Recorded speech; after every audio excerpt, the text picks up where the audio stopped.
Hello दोस्तों, नमस्कार। SMKC channel में मैं आप सभी लोगों का दिल से बहुत बहुत स्वागत करता हूं। दोस्तों, इस वीडियो में हम लोग बात करने वाले रिलायंस इंडस्ट्री से रिलेटेड। एंड जैसे मैंने कहा कि यहाँ पे कभी भी बड़ी खबर आ सकती है। यस दोस्तों, कुछ यहाँ पे चीज़ें हैं, आर्टिकल है जो कि मैं आपके सामने यहाँ पे बताने वाला हूँ, जिससे आप लोग अंदाज़ा लगा सकते हैं कि पिछले कई दिनों से कुछ ऐसे डील्स थी, ऐसी खबरें थी जो कि बहुत ही गर्म थी, बहुत ही क्लोज थी डील, जो कि कंप्लीट होने के ही कगार पे थी। तो उन्हीं के बारे में कुछ यहाँ पे अपडेट्स आ रहे हैं। हालांकि आप सभी लोगों को बताइए, ये सारी अपडेट सोर्सेज के द्वारा आती है एंड कंपनी कभी भी अपनी तरफ से जब तक डील कंप्लीट ना हो, मुकेश अंबानी खुद अनाउंसमेंट ना करे, तब तक वो कोई भी ऑफिशियल यहाँ पे उसके रिलेटेड बात नहीं करता है।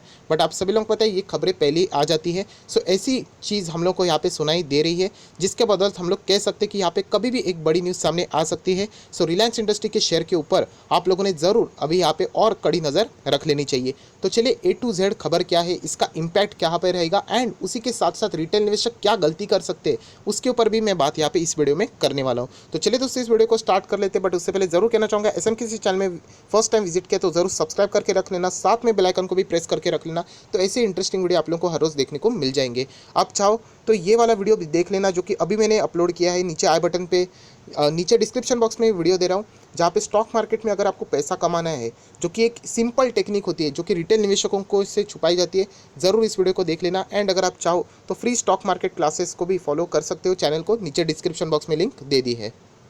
सो दोस्तों, आज के दिन का रिलायंस का परफॉर्मेंस देख लेते हैं। बहुत ही ज़्यादा ओवर वैल्यूड हो चुका है। आप सभी लोगों को बताएं, कंसिस्टेंटली भागते ही जा रहा है, भागते ही जा रहा है। 2132 के आसपास ये अभी हम लोग को देखने को मिल रहा है। आज के दिन की बात करें तो 0.86% की मामूली सी गिरावट देखने को मिल रही, जो कि लगभग ना के बराबर ही हो जाती है।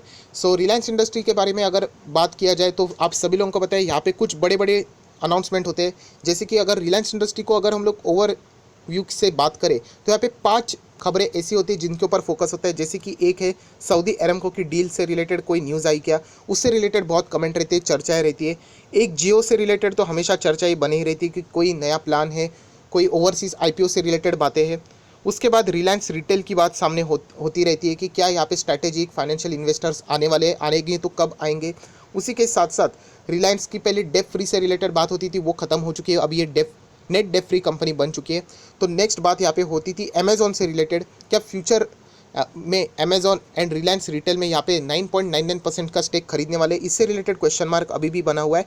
एंड एक फ्यूचर ग्रुप से रिलेटेड, फ्यूचर रिटेल से रिलेटेड, क्या यहाँ पे रिलायंस इंडस्ट्री फ्यूचर रिटेल को टेक ओवर करने वाला है, इससे रिलेटेड ये 5 गर्म खबर यहाँ पे चलती रहती थी, जिसके बदौलत रिलायंस इंडस्ट्री का चर्चा होती रहती है। सो इसी से रिलेटेड अभी हम लोग बात करने वाले। एंड इसी में ऐसी एक खबर है जिससे रिलेटेड एडवांस न्यूज़ सामने आ रही है, जो कि अभी मैं आपके सामने पेश करने वाला हूँ। सो दोस्तों, आप सभी लोगों को पता है, जैसे अभी मैंने आप लोगों को 5 खबरें दिखा दी जो कि सबसे ज़्यादा चर्चा में थी, और उसी में से जो नंबर 5 की खबर थी, जो आप सभी लोगों को पता है कि फ्यूचर रिटेल से रिलेटेड, तो उसी से रिलेटेड ये खबर सामने आ रही है, जो कि मैं आप लोगों को यहाँ पे बताने वाला हूँ। India's biggest firm Reliance Industry is giving final touch to the acquisition of Future Retail. Future Retail को FRL कैसे भी ऐसे भी लिखा जाता है। तो आगे हम लोग आर्टिकल पढ़ेंगे तो FRL मतलब क्या, तो समझ लेना फ्यूचर रिटेल की बात हो रही है। This will also involve Future Group's grocery and logistics arm. So ये डील से रिलेटेड अगर हम लोग बात करें तो ऑलमोस्ट 99% यहाँ पे हो चुकी है। उसी के करीब हम लोग को आते हुए देखने को मिले, जैसे कि आप लोग देख सकते हैं फाइनल टच यहाँ पे देखने को मिल रहा है। सो लास्ट स्टेज में ये हम लोगों को देखने को मिल रही है डील। एंड कभी भी ये बड़ा अनाउंसमेंट हम लोग को देखने को मिल सकता है। जो लोग स्टॉक मार्केट में यूजुअली नहीं रहते, उनको पता नहीं होता कि फ्यूचर रिटेल मतलब कौन सा। तो बिग बाजार तो आप लोगों ने ज़रूर सुना होगा, उसी का हम लोग फ्यूचर रिटेल भी कह सकते हैं। तो इसी से रिलेटेड हम लोग देख लेते कि ये डील कहाँ तक आई है। तो यहाँ पे जो मामला था फ्यूचर रिटेल का, रिलायंस एंड फ्यूचर रिटेल में सारी बातें हो चुकी थी। बट यहाँ पे बैंकिंग से रिलेटेड, क्योंकि फ्यूचर ग्रुप के ऊपर बहुत बड़ा कर्जा है, आप सभी लोगों को पता है, उनके जो प्रमोटर थे उनके ऊपर बहुत बड़ा कर्जा है। एंड यहाँ पे बैंक्स का इन्वॉल्वमेंट बहुत ज़्यादा है, लेंडर्स का इन्वॉल्वमेंट भी बहुत ज़्यादा मायने करता है। तो आप देख सकते हैं, banker said the acquisition plan will not only include future retail, but उसी के साथ साथ उनके जो बाकी ग्रुप कंपनीज भी है, ये एक दूसरे के साथ अटैच है। जैसे कि हम लोग बात करें logistic firm, future supply chain solution and future consumer भी। तो यहाँ पे अगर हम लोग बात करें तो रिलायंस इंडस्ट्री जो ये बात कही जा रही है एक्विजिशन से रिलेटेड, तो ये पूरे एंटायर फ्यूचर ग्रुप कंपनी से रिलेटेड भी बातें हो रही है, क्योंकि इनके बीच में ये सारी मर्जरिंग की हम लोगों को बात देखने को मिली है। सो ये डील की अगर हम लोग बात करें, Reliance will go for an all stock deals, जो कि हम लोग को फ्यूचर ग्रुप से रिलेटेड देखने को यहाँ पे मिल रही, ऐसी बातें सोर्सेज से हम लोग को देखने को मिल रही है। तो याद रखना ये न्यूज़ के ऊपर अभी तक रिलायंस इंडस्ट्री बोलेगा नहीं, ऑब्वियसली वो बोलेंगे तो सब कुछ खत्म ही हो जाएगा, मतलब वो फाइनलाइज होंगे तभी ऐसी बातें बोल देते हैं। सो दोस्तों, जैसे मैंने आप लोगों को कहा कि यहाँ पे सबसे बड़ा प्रॉब्लम है लेंडर्स की वजह से, मतलब बैंकिंग की वजह से, who have pledge on the majority of a Future Group promoters Kishore Biyani stake which is approximately 41.73% in future retail and in other companies plan to convert a part of Biyani's loan into equity। मतलब जो loan का amount यहाँ पे हम लोग को देखने को मिला, जो कि प्लेज हम लोग को शेयर्स उसके बदले में गिरवी रखे हुए 41.73, अगर ये फ्यूचर रिटेल सारी चीज़ें हो जाती है तो इसी से रिलेटेड ये बातें हम लोग को कन्वर्जन से रिलेटेड देखने को मिल रही है कि ये जो लोन है उसको कन्वर्ट करके जो बियानी का लोन था उसको इक्विटी में तब्दील किया जाए, so that they receive a shares in a Reliance Retail. So ये बहुत ही बड़ा यहाँ पे हम लोगों को बात देखने को मिल रही है कि रिलायंस रिटेल का पार्ट उन लोगों को यहाँ पे मिल जाएगा, एंड ये सारी बातें सोर्सेज से हम लोगों को देखने को मिल रही है। सो इस डील को यहाँ पे सक्सेसफुल करने के लिए इसीलिए इतना ज़्यादा टाइम लग रहा है, एंड ये डेप्ट का अमाउंट कोई छोटा मोटा अमाउंट नहीं है। आप देख सकते हैं बियानी के ऊपर लगभग 12,780 करोड़ के आसपास यहाँ पे कर्जा हम लोग को देखने को मिल रहा है। सो ये टोटल अमाउंट अगर हम लोग प्लेजिंग शेयर से रिलेटेड सब कैलकुलेट करके देखें तो बहुत बड़ा हिस्सा रिलायंस रिटेल में भी हम लोग को ये कन्वर्ट होते हुए इक्विटी में, जैसे बोला है कि कन्वर्ट हो जाएगा, तो बहुत बड़ा पोर्शन भी हम लोग को होते हुए देखने को मिल सकता है। उसी के साथ साथ दोस्तों ये बताया जा रहा है कि ये डील होने के चांसेस क्यों ज़्यादा है, क्योंकि आप सभी लोगों को पता है कि बियानी के ऊपर बहुत ज़्यादा प्रेशर है। फ्यूचर ग्रुप के जो बियानी है, फ्यूचर रिटेल के जो प्रमोटर आप लोग कह सकते हैं, ओनर कह सकते हैं, बहुत ज़्यादा इनके ऊपर प्रेशर है, क्योंकि उन्होंने यहाँ पे इंटरेस्ट पेमेंट का जो डिफ़ॉल्ट किया था 100 करोड़ का 22 जुलाई के, तो आप सभी लोगों को पता है जब भी डिफ़ॉल्ट हो जाता है तो यहाँ पे बहुत ज़्यादा प्रेशर आ जाता है, एंड इसीलिए अभी ये कर्जे में इतने ज़्यादा डूब चुके हैं एंड सामने इतनी बड़ी पार्टी खड़ी है। सो डेफिनेटली ये चांसेस, ये जो डील 100% होने के चांसेस यहाँ पे बहुत ही ज़्यादा हम लोग को यहाँ पे देखने को मिल रहे हैं। एंड उसी के साथ साथ S&P ग्लोबल रेटिंग है, उन्होंने भी यहाँ पे वार्निंग दी थी फ्यूचर रिटेल्स को, अगर यहाँ पे उन्होंने डिफ़ॉल्ट किया तो वो यहाँ पे क्या कर देंगे, डाउनग्रेड कर देंगे इस फर्म को, रिटेल फर्म को। एंड इससे क्या हो जाता है दोस्तों कि अगर कोई भी बड़ी रेटिंग एजेंसी डाउनग्रेड कर जाती है तो यहाँ पे निवेशक उस कंपनी को अगर वो बेचना भी चाहते हैं, जो ओनर उस कंपनी के, तो यहाँ पे ज़्यादा बिडिंग भी आने के चांसेस कम हो जाते हैं, क्योंकि ऑलरेडी डाउनग्रेड किया मतलब उसकी वैल्यू कम हो जाती है। तो इसीलिए यहाँ पे बियानी के ऊपर बहुत ज़्यादा प्रेशर है, तो शायद से ये डील हम लोग को कंप्लीट होते हुए देखने को मिल सकती है। सो ये सारी चीज़ों को अगर हम लोग कंबाइनली देखें तो हम लोग ज़रूर कह सकते हैं कि रिलायंस इंडस्ट्री जो फ्यूचर रिटेल ये ग्रुप है उनको खरीदने की यहाँ पे कोशिश कर रहे हैं, वो शायद से यहाँ पे सक्सेसफुल हो सकते हैं, क्योंकि बहुत सारा लिक्विडिटी का भी प्रेशर इस कंपनी के ऊपर हम लोग को देखने को मिला है, ऑपरेटिंग कैश फ्लो का भी प्रेशर है। उसी के साथ साथ बहुत कुछ चीज़ें हैं जो कि पेमेंट है वो टाइम पर यहाँ पे नहीं दे पा रहे, तो हर एक चीज़ में वो यहाँ पर डिले होते ही जा रहे हैं।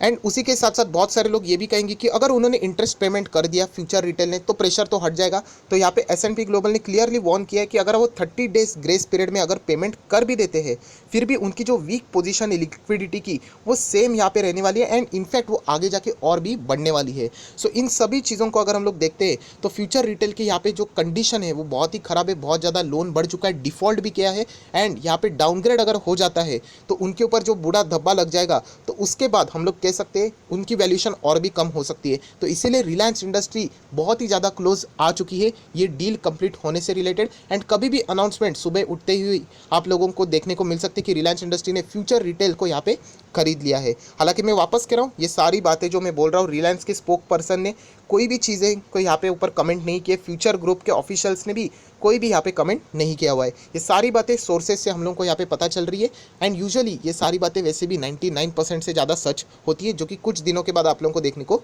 मिल जाएगी।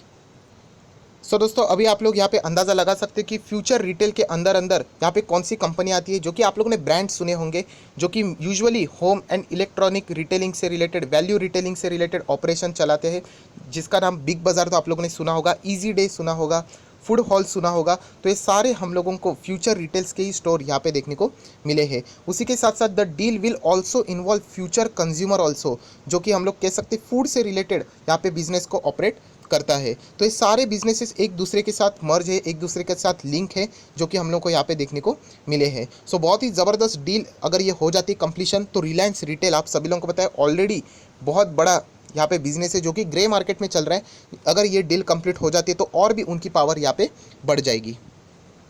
एंड जैसे मैंने कहा कि फिलहाल रिलायंस रिटेल का कोई भी शेयर यहाँ पे मार्केट में अवेलेबल नहीं है, तो रिलायंस इंडस्ट्री को ही इसका पूरा फायदा मिलने वाला है। जैसे कि रिलायंस जियो में कोई भी निवेशकों की बात होती थी तो रिलायंस इंडस्ट्री ही शेयर हम लोग को लिस्टेड देखने को मिल रहा है, तो उसके शेयर के प्राइस में और भी जंप यहाँ पे आ सकती है। इसलिए बड़े बड़े जो ब्रोकर्स है उन्होंने यहाँ पे रिलायंस इंडस्ट्री का टारगेट यहाँ से बहुत ज़्यादा दिया है, 2250 दिया है, 2300 दिया है, एंड कुछ लोगों ने तो इसका टारगेट 2500 तक भी यहाँ पे बता दिया है। जैसे कि बहुत सारे लोग भी मुझे कल पूछ रहे थे सर क्या 5000 तक ये जाएगा।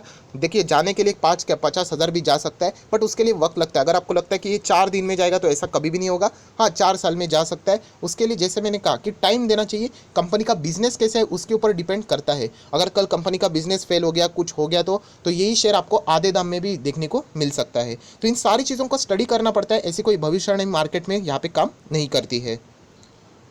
सो दोस्तों, इन सारी चीज़ों को अगर हम लोग यहाँ पे डीपली पढ़े तो हम लोग ज़रूर कह सकते हैं कि एक अंदाज यहाँ पे हम लोग क्रिएट कर सकते हैं, ड्रॉ कर सकते हैं कि कभी भी आप लोगों को रिलायंस अनाउंसमेंट करते हुए देखने को मिल सकता है कि फ्यूचर ग्रुप से रिलेटेड, रिटेल से रिलेटेड उनकी जो बातचीत चल रही थी वो यहाँ पे कंप्लीट हो चुकी है, एंड यहाँ पे फ्यूचर रिटेल को रिलायंस इंडस्ट्री ने यहाँ पे एक्वायर कर लिया है। सो ये न्यूज़ के बाद वापस हम लोग शायद से यहाँ पे कह सकते हैं कि जंप आ सकती है। हालांकि इसकी कोई गारंटी नहीं होती क्योंकि शेयर ऑलरेडी भाग चुका है, बट ज़रूर रिलायंस का बिजनेस, रिलायंस रिटेल का बिजनेस इससे और भी तेज़ हो सकता है, जो कि एक ज़रूर हम लोग कह सकते हैं लॉन्ग टर्म के लिए ये एक न्यूज़ फ़ायदेमंद साबित हो जाएगी। सो दोस्तों, अभी हम लोग आ चुके हैं एनएससी के ऑफिशियल वेबसाइट पे। रिलायंस इंडस्ट्री का परफॉर्मेंस देख सकते हो। सेक्टर का पी 33 है, रिलायंस का तो 43 का पीई है। 2132 पे फिलहाल ये स्टॉक देखने को मिल रहा है। आज के दिन का परफॉर्मेंस देख लेते हैं 5 अगस्त का। कोई ज़्यादा यहाँ पे डिलीवरीज नहीं उठाई जा रही है, सिर्फ यहाँ पे जो कुछ हो रहा है ट्रेडिंग के पर्पज़ से ही चल रहा है, क्योंकि ये अभी बहुत ही ज़्यादा हायर वैल्यूएशन पे देखने को मिल रहा है। सो 11% के आसपास यहाँ पे डिलीवरीज उठाते हुए देखने को मिल रही है। सो रिलायंस इंडस्ट्री है बहुत ही गजब का शेयर, एंड यही मैं हमेशा आप लोगों को कहना चाहता हूँ कि बहुत सारे रिटेल निवेशक गलती क्या करते हैं, वो यहाँ पे जो छोटे शेयर्स रहते हैं उसमें जाने की कोशिश करते हैं कि चलो फ्यूचर रिटेल में जाते हैं। इससे अच्छा आप रिलायंस इंडस्ट्री के ऊपर ही फोकस रखोगे, अपना फोकस वहीं पे रख लेना। और ये बात मैं आप लोगों को 1000-1200 से भी कह रहा हूँ कि ये फ्यूचर रिटेल से आप लोगों को बात देखने को मिल रही है, वो ज़रूर जंप करेगा, बट उससे अच्छा अगर आप इंडस्ट्री के ही साथ रहोगे, रिलायंस इंडस्ट्री के साथ, जो कि कंपनी आगे जाके कंटिन्यू करने वाली है, तो आपका पैसा डबल भी हो सकता है। एंड जब 1000 का 1200 का शेयर आज आप देख सकते 2000 के ऊपर चल रहा है, तो ये इस टाइप से मार्केट यहाँ पे काम करता है। बट रिटेल निवेशक एक होते हैं कि सस्ते दाम में वो शेयर्स को उठाने जाते हैं, एंड यहाँ पे बार बार फंसने के लिए यहाँ पे उनकी ये गलतियाँ यहाँ पे होती रहती है। तो मैं यही कहना चाहूँगा, अच्छे शेयर्स के साथ रहना, नंबर 1 शेयर्स के साथ रहना। अगर आप रहना चाहते हो तो ये कंप्लीटली आपका डिसीजन ही रहेगा, बट हम लोग ज़रूर कह सकते हैं कि रिलायंस इंडस्ट्री, अगर ये डील जब भी हम लोगों को ये न्यूज़ सुनाई दे तो इसमें हम लोगों को अच्छी खासी जंप देखने को भी मिल सकती है, ये हम लोग ज़रूर यहाँ पे कह सकते हैं। हालांकि ये सारी बातें मैं हमेशा बताता हूँ लॉन्ग टर्म की, शॉर्ट टर्म में कुछ भी हो सकता है, गिरावट भी आ सकती है, तो ये भी बात आप लोगों ने पकड़ के ज़रूर चलना चाहिए। सो आई आशा करता हूँ दोस्तों ये वीडियो आपको अच्छा लगा होगा, एंड यही कहना चाहूँगा जिनके पास भी रिलायंस इंडस्ट्री का शेयर है होल्ड कीजिए। अगर जो कोई बेचना चाहता है, बहुत ही पुराने टाइम से उन्होंने खरीद के रखा हुआ है, तो इस लेवल पे भी बेच सकते हैं, प्रॉफिट बुक कर सकते हैं, वो उनका खुद का डिसीजन है। एंड अगर आप कुछ भी नहीं करना चाहते, कंफ्यूज है, तो 2000 का स्टॉप लॉस रख के अपने प्रॉफिट को तो एटलीस्ट सेफ कर ही सकते हो। हालांकि ये सारे आपके डिसीजन है, वो आप लोग यहाँ पे ले सकते हो। सो अगर आपको वीडियो अच्छा लगे तो जरूर लाइक कर देना, दोस्तों के साथ शेयर कर देना, तो उनको भी ये सारी बातें पता चल जाएगी। So that's it, thank you very much दोस्तों, we will be meeting on next video. तब तक के लिए बाय बाय।